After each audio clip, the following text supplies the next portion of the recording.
Start the presses. Welcome everybody to the 8th V-NYI Distinguished Linguist lecture series. Today, we are delighted to have Markus Po from the University of Vienna. That's something like what his name sounds like, I think. Markus is at the University of Vienna, which is actually his alma mater, where he received his PhD in 2006. And then he was on the faculty at Boğaziçi University in Istanbul, and then returned back to the University of Vienna in 2017. He's a primarily phonologist, works in the Department of Linguistics and the Media Lab at the Faculty of Philological and Cultural Studies, which is a nice name for the faculty. Sounds something like our school a little bit because of the cultural studies. His research focuses on phonology, phonological meta theory, phonology, morphology, interaction, linguistics as a cognitive science, and also Finno-Ugric and Scandinavian languages, Turkish and Caucasian languages. And he got interested in linguistics through his infatuation with Finnish and Finland originally, at least according to some rumors that I heard, and has a secondary interest in something that many linguists are interested in, I think, although they don't all admit it, which is urban planning and the structure of cities, which is not unlike the structure of sentences and phrases and words, perhaps. So maybe, I doubt, although he's very interdisciplinary, I don't think he's going to make those connections in his talk today. But he is going to talk about connections between phonology and syntax today. And so I think we'll just turn it over to Markus for his talk on phonology and syntax. Welcome, and thank you very much. Well, thank you very much for having me. I'm very honored. I have to start with a legal disclaimer. I got the flu this morning, so I should actually be in bed, but that's actually a good thing. Because if I say anything that strikes you as completely bizarre or weird, you can always say, oh, well, he's speaking in a fever, what does he know? So, you know, that's kind of like my way of wiggling out. The talk is called Phonology Goes Syntax, and I will share my screen now. And maybe I should also mention that my very first phonology teacher was actually a syntactician, because our phonologist at the time was on leave, so our syntactician had to give the phonology class, and I think that's kind of traumatized me for the rest of my life. So much of what you're going to see here is probably in some way due to that, or goes back to that. Okay, so what do I want to talk about here? What I want to address is the question to what extent phonology and syntax are similar to each other, and to what extent one discipline can learn from the other. So are there similarities in the general architecture, so that if we study one, we can learn something about the other?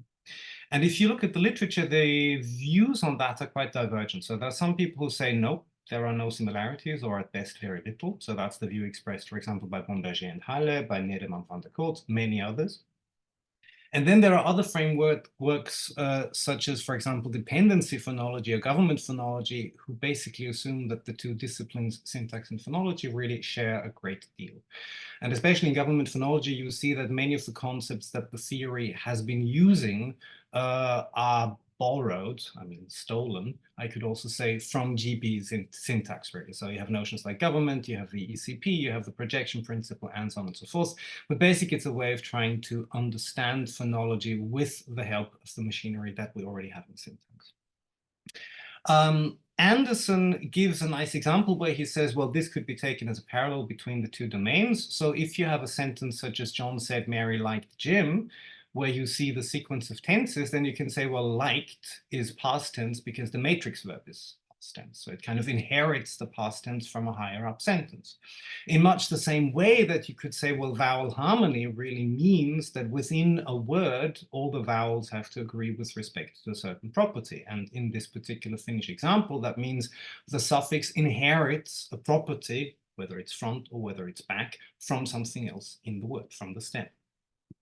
And the parallel goes further because, for example, in syntax, you could also say, well, there are cases where certain verbs or verbal forms, such as infinitives, are transparent. In a sentence like Mary liked to think Jim admired her, then think is completely transparent to this spreading, to this passing on of the property of past, in much the same way that the vowel E in Finnish is transparent to the spreading of frontness. So if you have a form like lakia, the first vowel is back, so therefore the suffix will also be back. Tatia, the first vowel is front, so therefore the last vowel will also be front, irrespective of the E in between.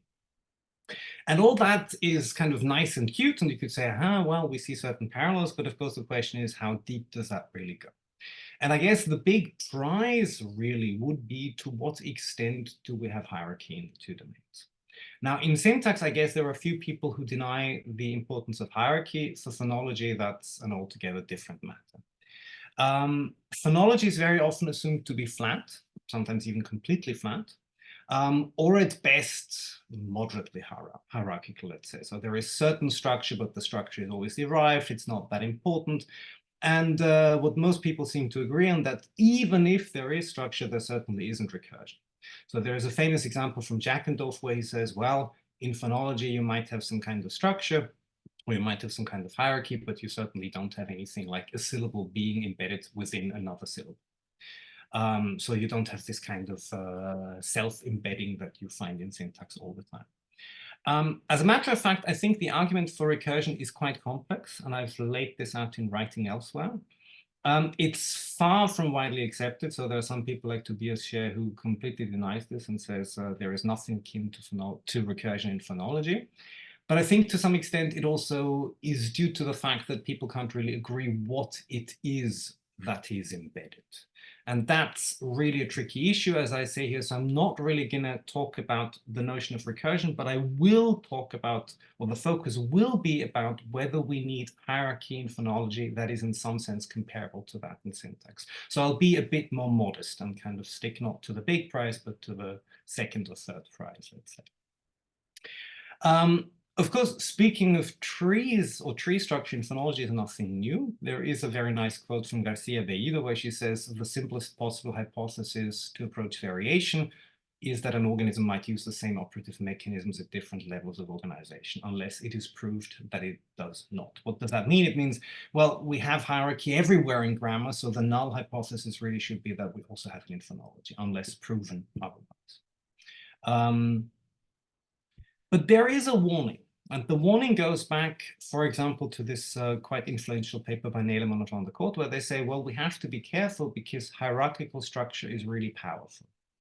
And just because we can use hierarchical structure does not guarantee that we must use hierarchical structure. And I think that's right. So just because we have an analysis that involves hierarchy, it doesn't automatically guarantee that we really need that hierarchy. It could just be an artifact of the particular analysis we have proposed.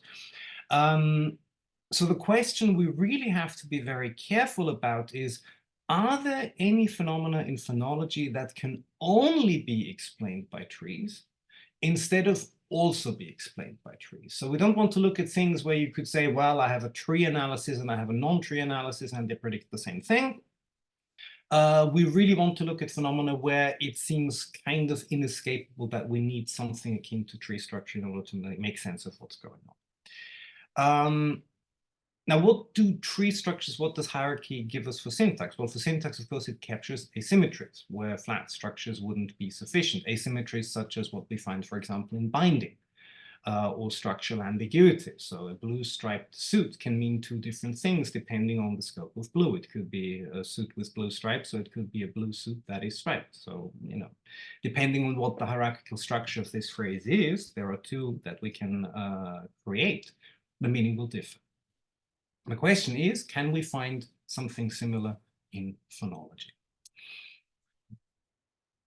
Now, in order to assess such a claim, in order to look for such cases where it seems inescapable that we have hierarchy, we need to look at something else. And that is the question, why do things happen where and when they happen?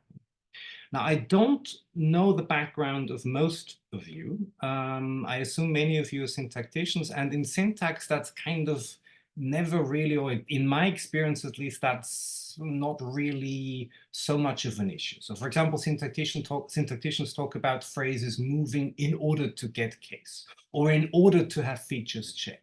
And you might disagree with the particular implementation of that solution. You might say, well, feature checking, that's a silly thing. But still, at least it's an attempt to say something happens because there is a reason that drives it. Okay, movement doesn't just happen because syntax is bought, but because there is a certain criterion that has to be met. And that's quite usually the case for syntax. So people worry about this, what's the driving motor behind syntactic operations. In phonology, sadly enough, I have to say, not all the time the same rigor is applied. So very often phonology has this kind of aura or this kind of impression where people say, well, it's just a collection of arbitrary rules of the shape A goes to B between C and D. So that basically means anything goes to anything in any context. And that's a very uninteresting theory because it hardly predicts anything. If anything can change to anything in any context, then really what predictions are we making about possible linguistic systems? We're really making very little. That I see also as a problem of the article by Nelemann and van der Kolk, where they say syntax is not hierarchical, but they have, in my view, a flawed understanding of phonology, one where they say, well, really pretty much anything can happen. The theory that I come from, this theory of government phonology, is quite different in that respect. And I would say it's probably the one thing that characterizes the theory, that it says there has to be, we expect for there to be a connection between what happens and where it happens. So for example, the simplest case, take a case of assimilation, such as a case of vowel handling. The suffix in this Finnish example is front because the stem is front. The property of frontness is copied from the stem onto the suffix. It's not that you say the vowel goes to something completely crazy. No, the vowel just takes over a property that is already contained in the stem. There is a connection between what happens, the vowel becoming front, and where it happens after a certain stem that has this property of frontness.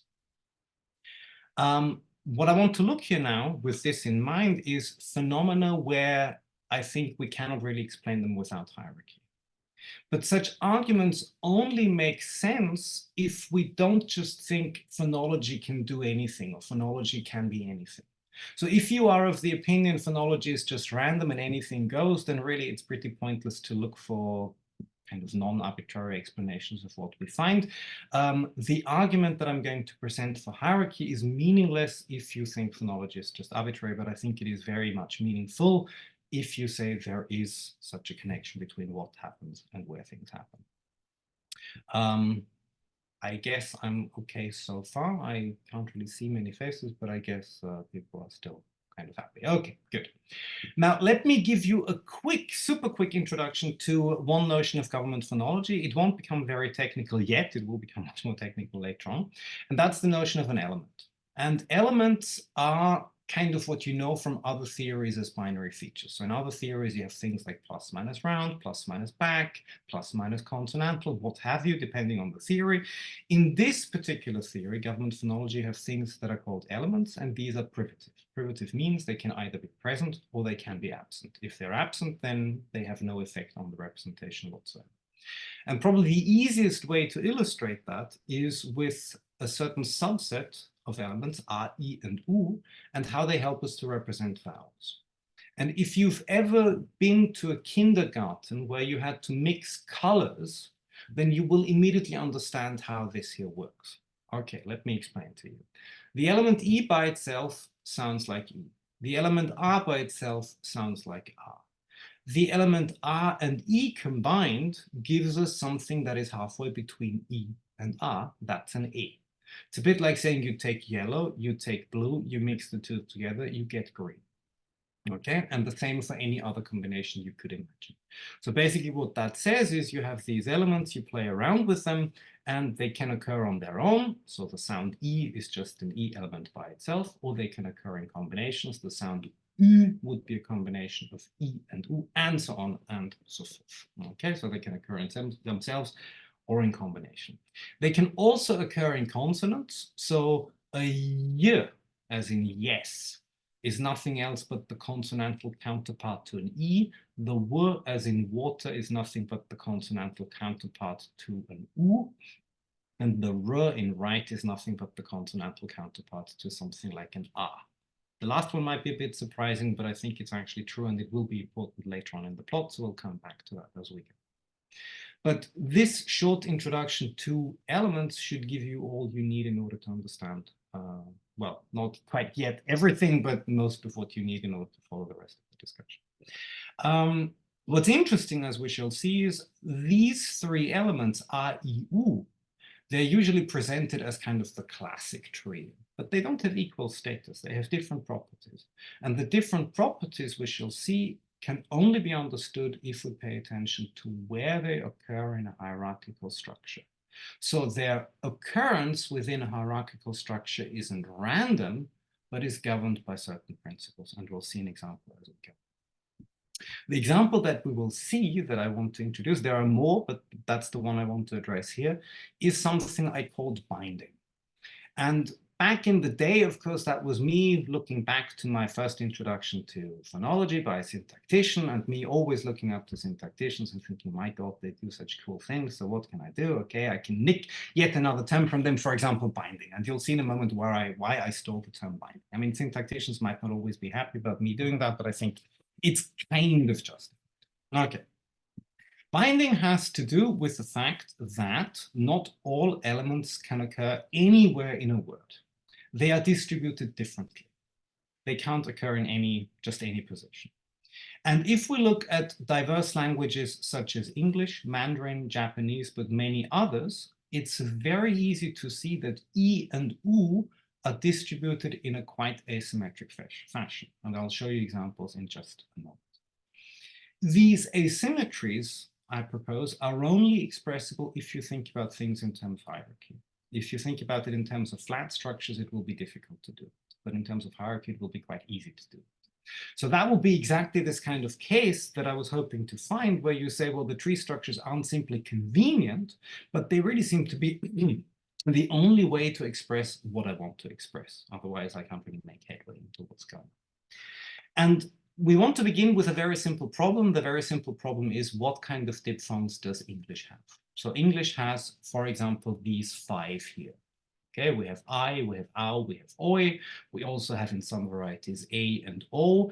I will only consider the guys on the left-hand side, so these 3, for the simple reason that they teach us everything we need to understand. If we understand the 3 on the left, we also understand the 3 on the right, the 2 on the right.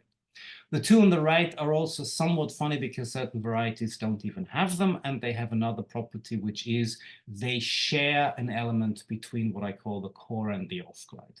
If you don't know these terms, in diphthongs we usually distinguish between 2 halves. The first one is sometimes called the core, the second half is called the off-glide because it's the less important one. So in a diphthong like oi, you have o as the core, I as the off-glide. Okay. In other words, you have this O here. O is a combination of A and U. Think back to our analogy of mixing colors. And in the off-glide, you just have U. So the question will now be, is there a formal way we can capture what diphthongs there are in English? Now, early on, people just said, yeah, it's very easy. We just need something we call the complexity condition. The complexity condition means you count the number of elements, and then in the core, you have to have at least as many as in the off-glide. So 2 is bigger than 1, everything is good. Okay, 1 is at least as big as 1, that's also good. But it's very easy to see that that won't do. Counting the number of elements and calling that complexity won't give us what we need. Why? Well, if I is well-formed, because E1 is at least as big as 1, then you should expect that for all of these diphthongs, you should also find the mirror image, and you don't. So that certainly can't be right. Furthermore, something like eu, which has 2 as opposed to 1, should be good, but isn't good. So what's going on here? Okay, so there is a certain asymmetry that isn't captured if you just count the number of elements. Counting the number of elements won't do in order to explain what's going on. I think that has to do with the fact that we don't really take into account the individual nature of those elements, that A isn't quite the same as E isn't quite the same as U, and so on and so forth. So let's try something else, and that will only be kind of like an intermediate step. It won't be the end result, but it will be something that will take us to the next level, so to speak. So we could say, starting from this little chart here, we could say, well, is there something we notice? Okay, well, what we notice is that the core always contains R, the off-glide never contains R. So let's just make a generalization. The core must contain R, the off-glide mustn't contain R. I mean, that's very boring, but at least it captures what's going on, okay?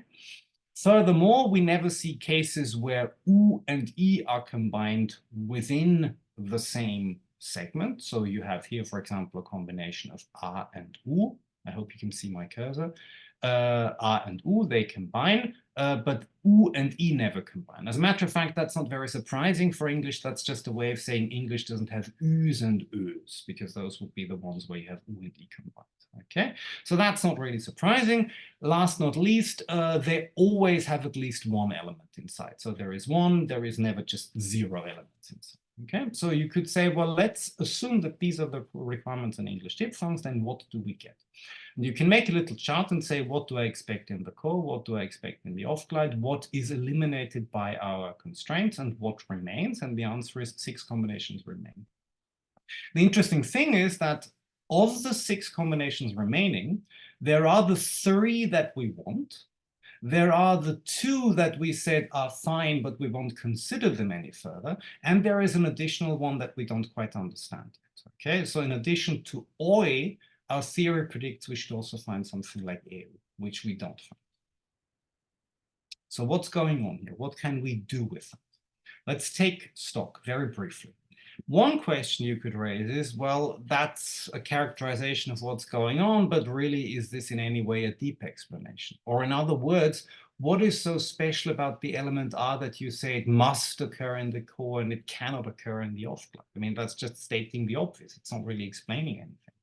Secondly, what about this funny asymmetry between I and U? Let me quickly go back because it's important that we see this. OI is okay. EU is not okay. The only difference between these 2 things is that I flipped U and I around, okay? And that makes something that used to be grammatical, turns it into something that is ungrammatical. The question is, what's going on here? Okay, so let's move on. We'll have to move into the different nature of elements. As I said at the beginning, people usually present these 3 and say, haha, you can use them like colors and you can combine them and then you get mixtures out of the 2. But the problem is the 3 elements have individual characteristics. They're not all the same. And of the 3 elements R, I, and U, R is really the weirdest. So I've looked at least for 25 years now at different languages and the behavior of the element R, and I think I can say with some authority that R is always the weird one. Now, this element R expresses something as being non-high. Okay, so it's not a high vowel. It also expresses something as coronality. What does that mean? It means you'll find R in vowels like A, E, O. You also find R in coronal consonants such as T, D, S, L, L, and so on and so forth. And here is my bet to you. My bet will be, whatever language you speak, once you look at the language more closely, you'll find that it will be the coronals which are weird. Or secondly, maybe not as pronouncedly, but still the non-high vowels differ quite markedly from the high ones. So there is something really, really funny going on with these elements. And that's been known for a long time, but it's a bit like this old joke. Everybody talks about the weather, nobody does anything about it. That is, it has been known for a long time, but nobody really understands what's going on. Okay? What do I mean when I say it behaves weirdly or it behaves differently? Well, it's a bit as if R interacted with constituent structure. That is, R makes structures possible that otherwise wouldn't be possible. That sounds very strange, but let me explain to you. Let's look at relatively simple English words. So monosyllabic words such as meet, boot, boat, mint, lift, packed, okay? And there is a very simple generalization. You could have a long vowel, meet, and a single consonant, or you could have a short vowel and 2 consonants, mint, lift, packed, okay? So those are the 2 options you have. As soon as you have both consonants being coronal, that is, as soon as you have both consonants containing R, you can go beyond this limit. You can build structures or have words that are bigger than what you would normally expect. So something like fiend has a long vowel and 2 consonants. That shouldn't occur. But it's only possible because both consonants are coronal. Fiend is out, think is out. Count has a diphthong. That's 2 vowels, followed by 2 consonants. You don't have something like count, you don't have something like count. Boast, same story. Okay, so the pattern is quite weird. There is something that suggests as soon as you have an R element in there, you have the chance to build relatively big syllables, let's say, which otherwise you can't really do. Okay, let me skip this example and let me instead go to other languages, because I said before, I'll bet you that in every language you look at, you'll find funny cases. So for example, you look at Finnish. In Finnish, you have long vowel, 2 consonants. That's only possible if both of them are coronal. It's not possible if only one of them is coronal. Same goes for Spanish. Spanish is actually very strict with its syllable structure, but there are certain cases where you can build longer things than otherwise possible. When can you do that? As soon as you have coronals. Okay, now what to do with that? And that's a problem I struggled with for a long time. The solution I tried to follow was to say, well, if R consistently interacts with structure, then make it structure. So in other words, instead of saying there is an element R, let's just say R was a bad idea. Instead, there is more empty structure that you can play around with. So this brings us to this point where I say R should be replaced by empty structure. It's a bit like the following analogy. Imagine you have a big house, okay, with many empty rooms. Now, if you have many empty rooms, you can ask your friends to stay over with you because you have empty bedrooms to spare. Okay? And that's exactly the same thing that happens in a word like fiend. In fiend, you have 2 coronals at the end. Coronals contained, we thought, the element R, but now we know they're really very big in terms of empty structure. And this empty structure can be borrowed by the vowel. So the vowel can kind of move in and say, I'll take more length from where actually I wouldn't expect to find that. Okay? How can we implement that exactly? Well, let me give you some structures, and these structures we'll use to then move on and go back to binding. And here you can see how clearly I've been influenced by syntacticians. In a good way or a bad way, I leave it up to you to decide. So the theory I propose says the following. A vowel contains up to 2 nuclear heads, little xn and big Xn. Any similarity to little v and big B, of course, is completely accidental and non-intended. And each head may project twice in accordance with X-bar theory. So you can take a complement to specify, but that's basically it. Okay, and you can have 2 of these on top of each other, the little xn on top of, the little xn on top of the big xn. So you might get very big structures such as these. And the idea here is the more open the vowel is, the bigger the vowel is. Okay, so the bigger you are, the more open you are. Openness is encoded by the number of empty positions you have. And these big structures we see here, they will also form the scaffolding that we can then use to stick in other elements. You'll see in just a second what I mean, namely here. So for example, an E is a high vowel, not very big. E is a mid vowel, a bit bigger. A is even bigger, therefore the structure is even bigger. They all contain the element E in addition to that because they're also all front. So frontness is still encoded by this element E. Okay? What this basically means is that openness is expressed by structure. You'll find you still have the possibility of adding these elements into head positions to color the vowel and to say you're front or you're round. But the element R is basically gone. And it's just the number of empty positions that function as a measure of openness. Now you could say, my God, what does that help us now with binding? I mean, he started talking about binding, now we talk about R. Okay, so let's bring the 2 together. Let's come back to binding. Okay? Okay, so what's the problem with OI? OI is good, EO is bad. In the old days, we would have said O is a combination of R and U, but R I've just gotten rid of. I've replaced that by structure. So I'll have to draw an alternative structure, which I'll just show you in a second. E is a combination of R and E, and again, I will have to replace E by something else. The structure or the representation on the left should be such that it's grammatical. The representation for the thing on the right should be such that it's ungrammatical. How do I do that? And here is where I do what I always do when I don't know what else to do, is I look at other disciplines, such as, for example, syntax or urban planning, and think, is there now I've managed to bring in urban planning as well? And think, is there anything I can say? Is there anything that reminds me? And the first thing that reminded me of was something like binding. So you can say John saw Mary, Mary saw John. Both of them are okay because there are expressions. But if you have something like he saw himself, good, himself saw he, not good, because himself, of course, must be bound. And binding happens under secant. Okay. Now, here is where I will come in with my proposal for binding in phonology. And the syntacticians in the room will probably go now say, oh my God. Okay. Binding in phonology takes the following shape. E can bind U, but U must not bind E. And there is a very easy way to remember this if you read this as pronouns. I can bind you, but you can't bind I, me, in that particular case. Okay, so what does that give us? I can bind you, E can bind U, but U must not bind E. Binding restricts where an element can occur. Binding happens just like in syntax under secant. As a matter of fact, what I'm showing you here is somewhat simplified. There is a fuller version, but I don't have the time or means to do that here. But let me show you how that gives you something like oi versus e. Okay, we look at this structure and we try to understand what's going on. We have an U in the head that makes this vowel round. We have an E in a non-head, that's the off-glide. In the structure on the right, everything is the same. We've just switched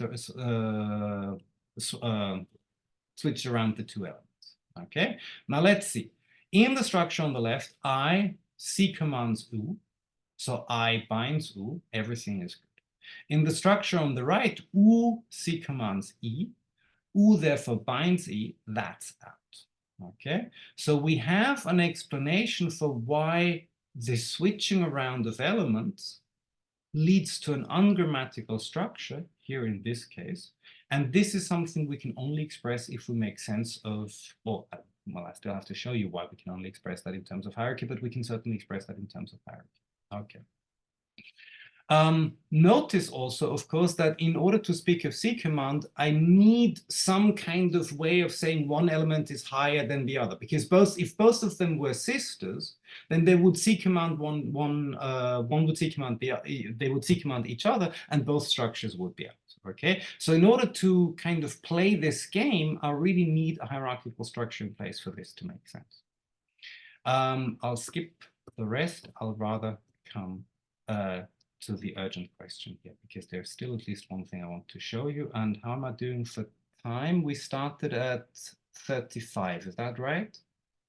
Okay, so I'm still good. Okay, so you could say at this point, okay, well, that's nice, but I mean, so far, you've shown us this very complicated story for binding, which gives us English, but do we ever find that elsewhere? I mean, explaining one case of English certainly isn't enough to talk about hierarchy and asymmetries and binding. And in order for this to work, I had to go through this whole song and dance and say, R isn't really an element, R is a structure, and R is this big structure, and you stick in elements. Can you prove the existence of binding even without this R structure? And I think the answer to both questions is yes. Once we answer these questions, we also get an answer for why we don't simply express things in linear terms. So could we say something like, well, E cannot precede U? Do we really need the hierarchy? Well, as we just see in a second, Mandarin has the reverse linear order, but the same hierarchical arrangement. So therefore, things will work in a hierarchical account, but they won't work in a linear account. Couldn't be handled by a linear approach. My claim is that basically this only works if you use C command.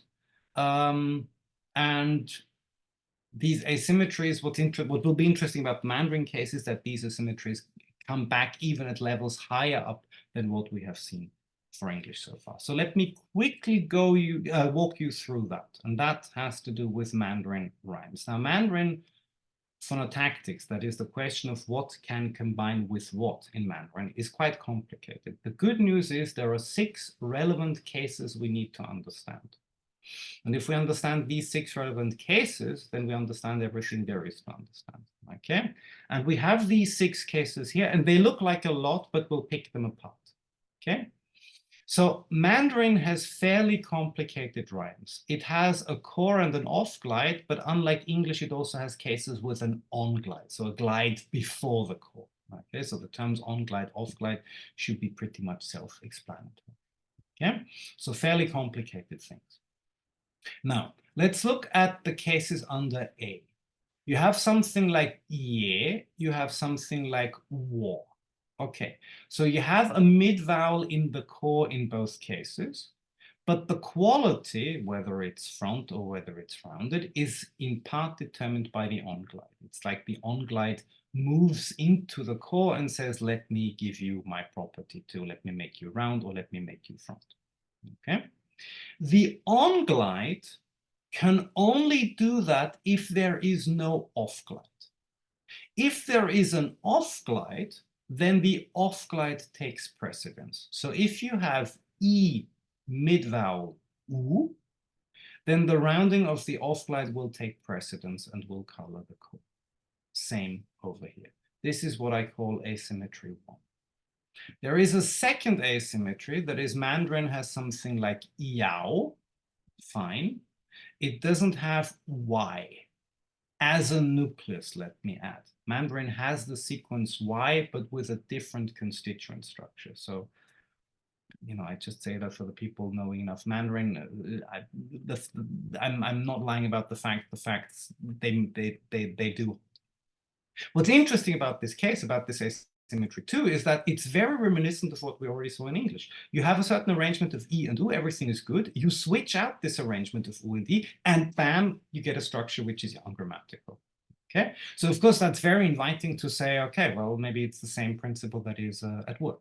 Okay, what can we observe about this? Well, the core, just like in English, always has to be at least mid or it has to be open. That's the same as in English. It can't be a high vowel, it has to be at least a mid vowel. In old terms, one that contains R.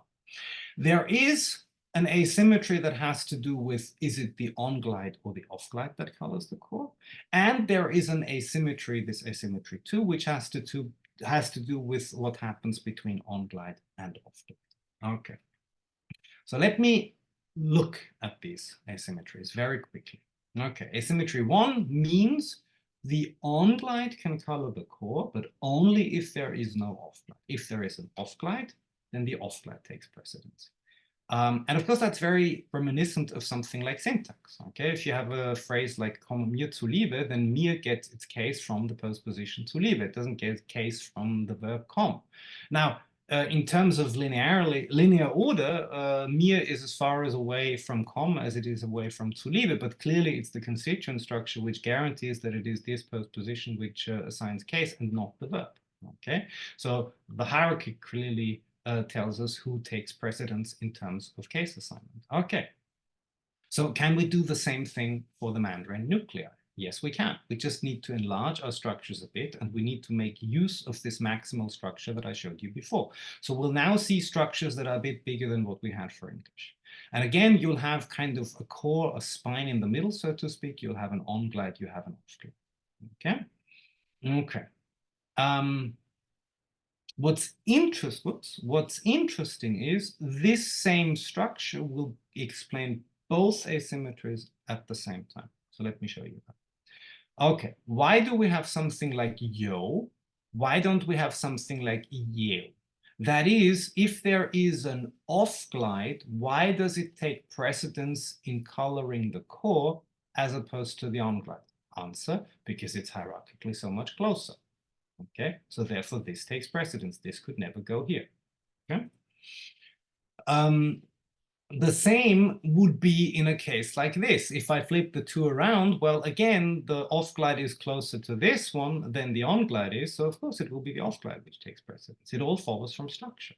Okay. So far, really nothing very shocking. If there is no off glide, then of course the structure is also much simpler. And now the on-glide, the guy at the beginning, has a chance to actually color the core because there is nobody who's closer in terms of structure. Okay, so this time it's the on-glide which can go and say, I will color the core, I will make it front, or I will make it right. The good news is that the same structures will also explain the second asymmetry. The second asymmetry was yao is good, y as a rhyme is not good. Why is that? Okay, let me put in, let me put in the on-glide and the off-glide where I always put them. Okay, now let's look at this and let's think about binding. The structure on the left is okay, the structure on the right is okay. E, C commands U. Therefore, E binds U. Everything is good. In the structure on the right, U, C commands E. Therefore, it binds E. Therefore, the structure is up. So exactly the same principle that helped us explain what happens between an off-glide and a core in English helps us to explain what happens in Mandarin in a wide variety of cases, also between, for example, the on-glide and the off-glide. I'll skip all this. I'll skip all this because I want to say one last thing and then I'll shut up, I swear. The good news is that these EU asymmetries are quite widespread. So I told you before, every language you will look at, you will find something weird about ah, and I think that's still true. But I also think that in addition to that, every language you look at, you'll find some funny asymmetries between E and U. They don't behave the same.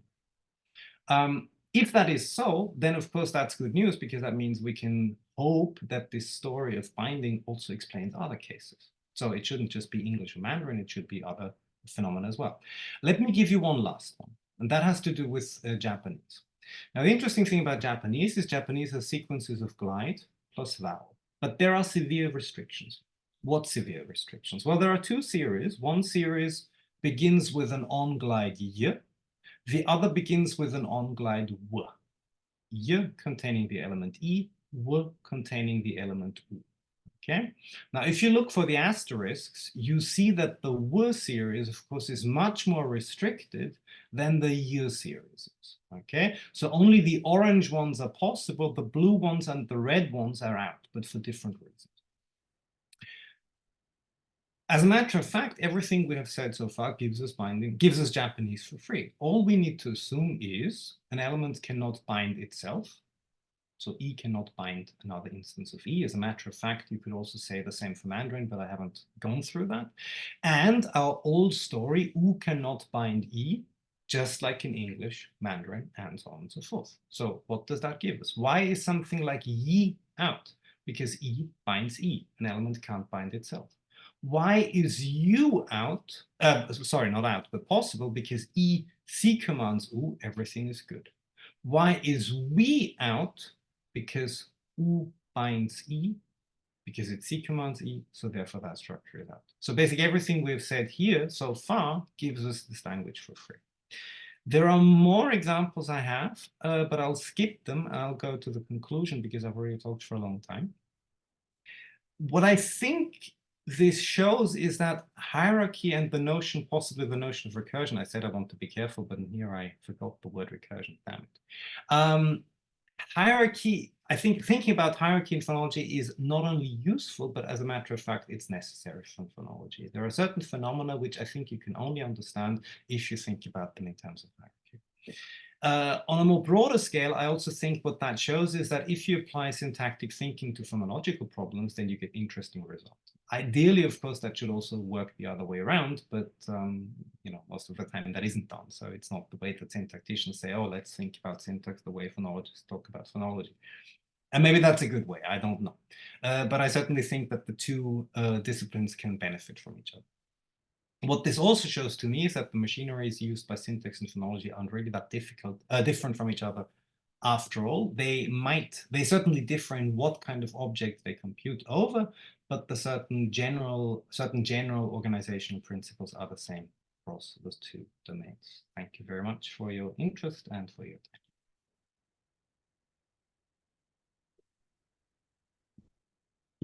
That's it, the talk is over. Thank you. Thank you so much. we have some time for questions. Marcus, do you want to take them or do you want me to Wait, let me moderate stop them? the sharing because I can, otherwise I can't see it. So I don't know who started, who was first. I don't know if Yeah, so people can use your little Zoom hands if okay, you'd I'll like. just go by who I see first. So the first Yeah. one I see is Sila. Okay, great. Take it. Thank you very much for the talk. I was just wondering why, I mean, I see your argument why A is replaced by structure, but why is not E and U replaced by structure? Why do we keep E and U only and replacing A with structure? Yeah. The short answer is well, there is no short answer really. One short answer is to say, because I haven't really gotten around to dealing with E and U properly yet. So there are certainly differences between E and U, and it seemed to me that for all I understand so far, the best way to make sense of them is to say it depends on where they are arranged in the structure. So I need something that provides the scaffolding that the old element are, which I've replaced by structure. And then I have E and U still in the structure, and therefore I can express these asymmetries.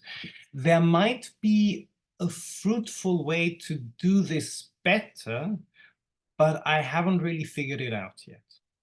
There is another thing as well. And the other thing is, for the element R, there are so many cases where you would want to say it has to do with structure. You know, all these cases of English where you say, oh, if the consonants are coronal, then magically you get these really long syllables, which you shouldn't get. Now, such funny asymmetries don't exist with labial consonants, for example. Okay, so I think Siddharth has gone. No, there you are. You've just moved around in my screen. So you know, the shortest answer is maybe at some point there will be a better way to deal with E and U, but for the time being, that's really the best I can give you for those. Also, I mean, you know, there is this general question. You could say, well, if you say one of them is structure, why not say the others are structure as well? Well, if everything is structure, then I mean, we're basically back to, you know, are there differences in their behavior? Are there differences in who behaves how? And I think there are differences in who behaves how. So, you know, if everything is the same again, then I think we lose that again. Does that address your question, Sila? I think yes. Thank you. Thank you. So the next one I saw was Sasha, I think. Yes. Hi. Hi. Thank you so much for the lecture. Thank you. I have a couple of questions. First, so I is structure, right? So I guess what would correspond to just like the regular sound so this is the empty structure, right? Exactly. So the idea would be that if you have Okay, so yeah, sorry, go on with your question. I interrupted you. So it wouldn't have any like genuinely empty vowels, which are a big part of GP and strict CV. Oh, Well, you would. I have to compare. So you would. So for example, what this means is that the vowel a, as in father, would not contain elements, it would just be structure. The vowel schwa in my system would also not contain elements. It would also just be structure, but it would be a smaller structure. The vowel the bad I, would also just be smaller structure, would also just be structure, but it would be even less of that empty structure. Remember, I had this little, I had this slide where I said, well, you can project once, or you could project twice, or you could project 3 times, or whatever you have, right? Now, there is no necessity that any of these structures contain an element. They could contain an element in the case of, for example, a front vowel, or in the case of a round vowel, but nobody requires you to have that. It could just be structure by itself. And then its interpretation will depend on how big the thing is. If it's very big, it will be like an A. If it's small, it will be like schwa. If it's even smaller, it will be like bad I. And for schwa,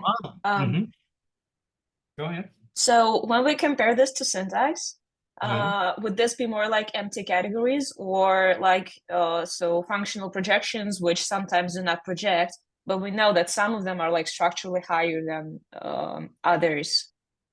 So for the I mean, really the empty vowels. So the empty vowels. So take, for example, Turkish. So Turkish has two vowels of interest. One of them is bad-I, one of them is A. Okay. Now, the bad-I undergoes harmony. It can be harmonized by any other element. Okay. But A can only be harmonized by the element E. So A is kind of more resilient to harmony, let's say. It only undergoes harmony by certain elements, not by other elements. Okay. Now, where was I going with that? I actually wanted to say a different thing. Sorry, I misled you. Again, Turkish Okay. and A, sorry. Okay, what I actually wanted to say is they are both empty in this theory, but there is still a difference, for example, what you can do to them. So in Turkish, bad-I, for example, can be lost under the ECP. So you can have vowel zero alternations where goes away and alternates with nothing. Okay, so you have karın, you clearly have an between the r and the n, you add a suffix, you get karna, the is lost. Okay, that's because it's just one empty position. And this empty position behaves pretty much the same way as an empty position behaved in the old days of GP, where you said, well, it can be properly governed or whatever you have. Okay.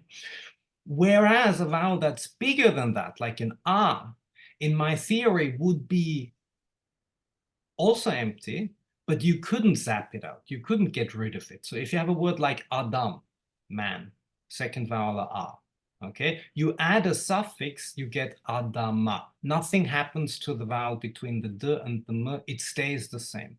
Why can that be? How can that be? Because it's if it's also empty. Well, the answer is yes, it is empty, but it's more empty positions and you can't zap them all out. You can zap out one, but you can't really zap out all of them.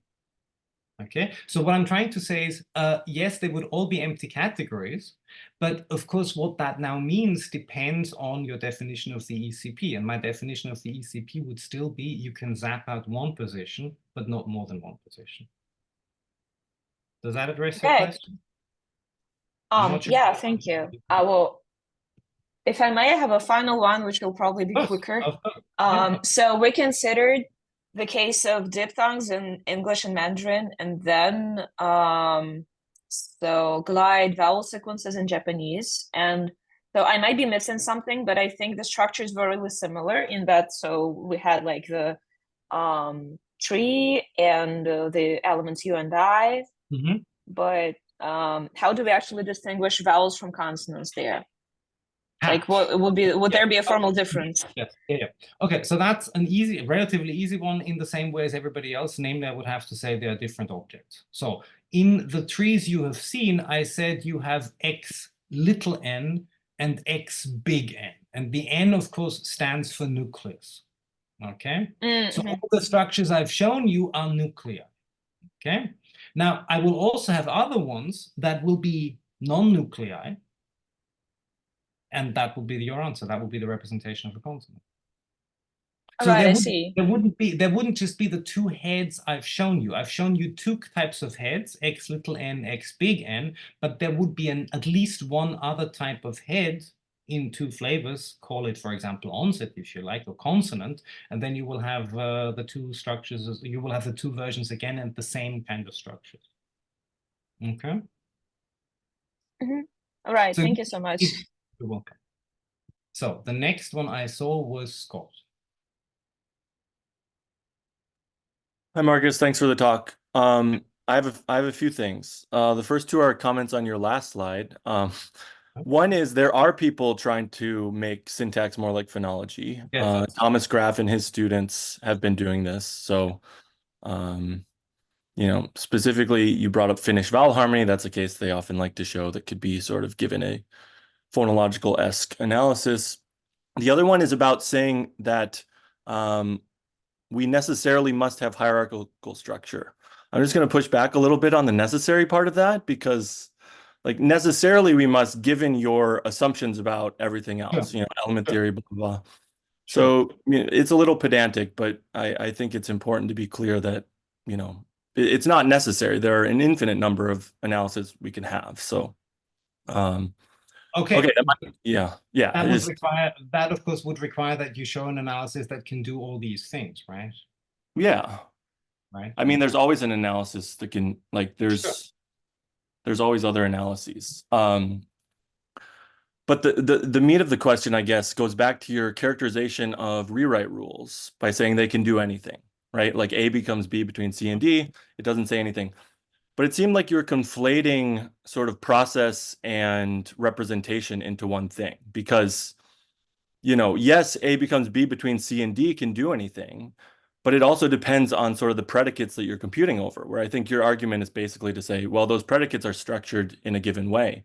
So there's a difference in the complexity of sort of what our computational system can do and what our sort of representations we use. So given that, is your claim that these sort of structures are sort of inherent, like this is how we represent these things, or are these sort of learned structures and this is just how you want to represent them? Because if it's learned, then, you know, it's nothing inherent about phonology must be that way. It's just maybe like production or perception biases that make us favor one structure over another. I'll be honest with you, I'm not quite sure I understand the last question. Could you rephrase? Yeah. So what I was thinking is, well, I guess the basic question is, do you think these structures are innate? Like that would help me phrase the rest, I guess. Yes, I do. I mean, I do think that it's not an accident that both Mandarin and English use nuclear heads, for example. So those, for example, and the limits on what can project and how they can combine, that I would assume, unless you can show or one can show otherwise, that I would assume to be innate. Okay, so my question then was, what if they weren't? And what if this is just some bias from like production or perception that sort of favors, you know, like phonetically type things as sort of nuclear heads, right? Just because of, and then a learner would learn it that way. This might be beyond what you've even thought about, but I don't see what that has to say on the particular proposal. I mean, that would be true for any theory of phonology, you know? yeah, of course. But it's sort of piecing out what is sort of necessary structure and what is just sort of accidents of learning, like third factors, I guess, to use maybe a loaded term.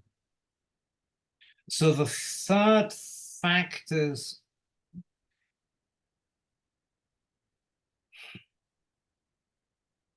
let me think about this.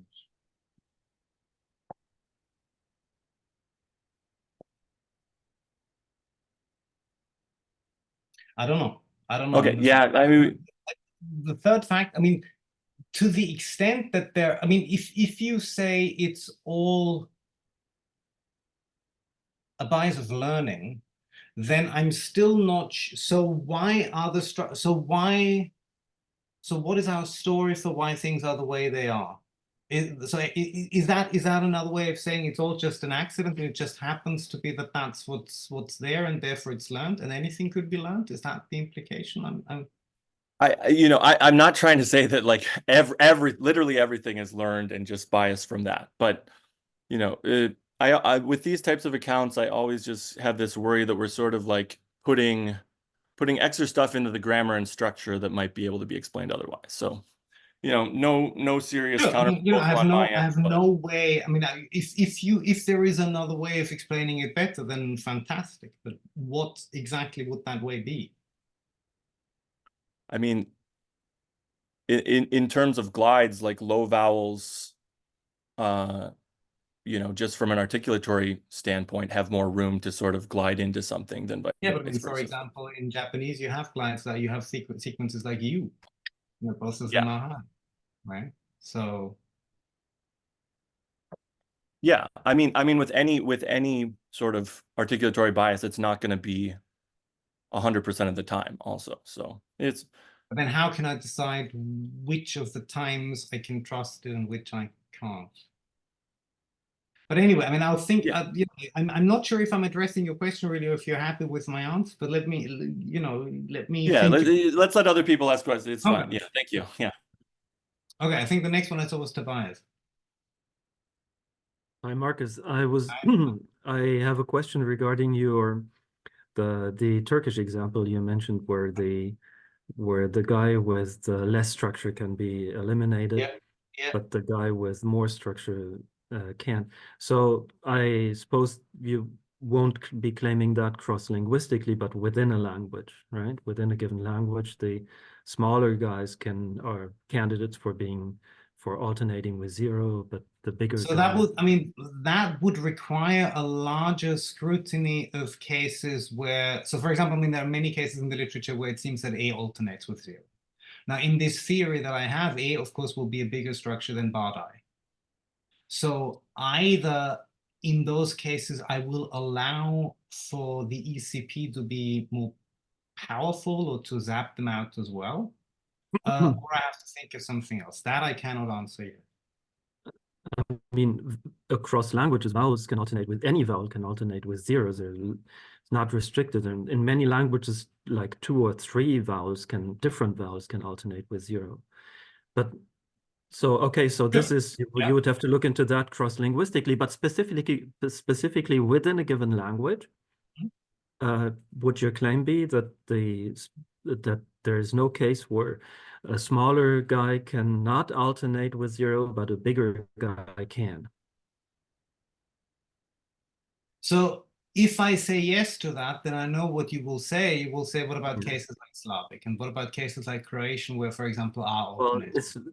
Yeah, especially. Or, you know, any other, you know, you might have other cases of that. So those I cannot address, you know, I have to be absolutely honest with you.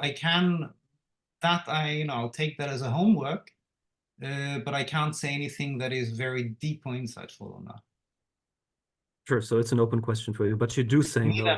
For me, that's an open question. For me, that's an open question also because I know too little about these languages to understand what the structure really, I mean, I know enough about Turkish to say something about those vowels and why R doesn't undergo it, but I don't know enough about Slavic languages to say what's going on there, for example. So just to explain for the others, the Slavic languages do have like high schwas, but that's not the vowel that alternates with zero. It's the A or the O alternates with zero. Okay, now, thank you. I think Szilárd was again, and then it was Sasha again, if I'm not wrong. Yeah, thank you very much. Just a quick question because it's not really clear to me. In representation-based phonologies, you're actually dealing with things like spreading and delinking and floating and all kinds of stuff, and you're using that to explain certain phenomena in phonology. And I think in government phonology, you're, at least those which are flat, you are explaining things like, I don't know, E spreads to the following consonant or preceding consonant or anything. So does your theory account for those? I mean, you don't have to answer, I'm just curious. Can your theory answer to those questions if I don't know, if an element R would spread to a morpheme? Would it, how would So in the beginning, you know, when I started working with this particular flavor of government phonology, I was sort of convinced that only things which are elements can spread and the things which are structure cannot. That's what I used to think. I've since become a bit more careful because there are cases where that doesn't really seem to hold. Okay, so it even seems to be the way that, you know, I wanted to say something like, oh, well, it's structure, and because it's structure, it cannot be copied onto something else. But now I've worked on cases where exactly that seems to be the case. I'm kind of disproving my earlier beliefs, so to speak. That's one thing. So things are changing. That's one thing. The second thing is, we also have to think of what spreading actually means in this theory. So, you know, there are other parts of this theory that I haven't told you about, but for example, in this theory, I also express the difference between fortis and lenis, or call it voiceless neutral, whatever you want to call it, as a difference of length. Okay. Now, this will also be true for cases like g in English as in gold and k in English as in cold. Okay, so they will be, for me, they will be a difference in how big they are. Okay, how much room they take up. But none of these structures have any elements in them anymore, because I have no element for velas, I have no element for voicing, I have no element for stopness. So all of that will be structure. That might sound crazy, but I can show you all these structures that I have in mind. So it's not something that's new to me. But what that means is, I have to have a way of saying I express the domain of something, how big is something, without saying, oh, there is an element and that spreads, and by looking at how far it spreads, I know how big it is, because I might not have any elements left. Okay, so this whole story of spreading is changing a bit, because there are cases where I can still say, the E case, the U case in Mandarin, I'm good. I can say, well, it spreads. And as far as I can see, nothing bad will happen. But there are other cases where it seems that the successor of the old element spreads. What am I going to say? An element spreads? I can't say that because I don't have an element. So I have to say something else happens there. So I have to find, I have a way of expressing the domain of how far something extends, but whether that's the best way of doing it, that's another question. Does that address what you wanted to ask? I think, yeah. Thank you very much. Thank you. Sasha. Right. I want to ask a bigger question. And also I want to look at the theory that you talked about, like as a research program, because, well, it might have just been me that I didn't really get a clear understanding of that. But anyway, I would like to ask, so I gathered that the general, empirical pitch for your theory for structuring phonology is that the element so wherever we find it, is weird. It does all sorts of things, but what kind of thing to look for is an element being weird? What do we look for to make an interesting case for this representation? What particular things? Because also, well, there are people in the world that believe in substance-free phonology, meaning that there is a free mapping between those elements in particular and the phonetic material. So they would have relative freedom in claiming what is and what isn't . So we can make all kinds of extravagant claims, I guess. So as for what behavior to look for, in my experience, most of these cases have to do with, so for the R case, it always has to do with structures being unexpectedly big. So, the cases that we saw in English. All of a sudden you find, you have restrictions on how long, how big a syllable can be, and then you have certain cases where that is exceeded. So there are earlier versions of the theory, for example, Selkirk's 1982 paper, where she says, well, for coronals, there is an adjunct. But that's just a way of saying, there is more room. Okay, and it doesn't really explain, if you say there is an adjunct and we put the coronals there, then that doesn't really explain why it's exactly the coronals that go into that adjunct. So I sort of go all the way in that sense and say, well, the reason why there is an adjunct, because the coronality means being that adjunct. So to answer the first question, in my experience, it's usually questions of size. You find long vowels where you wouldn't expect them. You find clusters where you wouldn't expect them. You find strange clusters where you wouldn't expect them, and so on and so forth.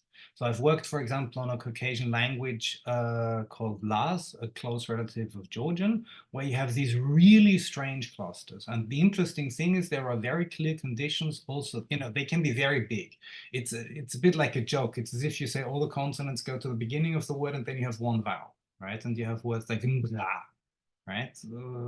But there are very clear restrictions, even in these weird clusters, where the coronals must occur. You always have to have one. They kind of provide the scaffolding for this whole madness to exist. That would be one thing to look for. The second thing, the substance-free claim, I'm a bit unconvinced by that. So I think substance-free makes sense in the way that Charles Rees originally meant it. That is, it doesn't really matter what the tongue does, you know, whether the tongue goes here or there, what the lips do, that isn't really relevant. That's, at least in his words, is what was originally meant by substance-free. I'm not really completely convinced that it means anything can be mapped onto anything, because then I don't know who you can trust. Who can the child trust? So if you have a certain signal and you say it could be anything underlyingly, how would the child know? If you say the child knows because it looks at the environment, how does the child know the environment can be trusted? You know, it seems to me a version of what Chomsky called the mutual dependency problem. You know, one thing depends on the other, and in the end, you don't know what depends on what. Does that address what you asked? Yeah, I think so. Thank you. Thank you.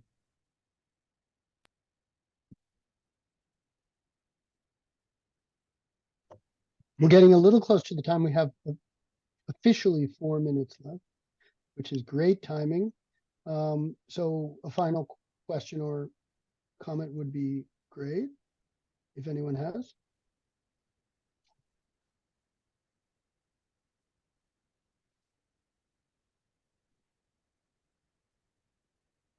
If not, then let us thank our speaker again with real clapping or virtual clapping. I can do both. Thank you so much, Marcus. If you're willing to share the slides with us, we can post them. Absolutely, yes. Or any relevant literature. Thank you all for coming. You are welcome to all our other distinguished linguist lectures and the Global Solidarity lectures, one of which is starting in about 10 minutes. Sayanday's book presentation should be fascinating. And quite different from this. So everyone have a great day. Take care. See you soon. Bye-bye, everyone. Thank you so much. Take care. Thank you. Feel better too. Thank you. Thank you.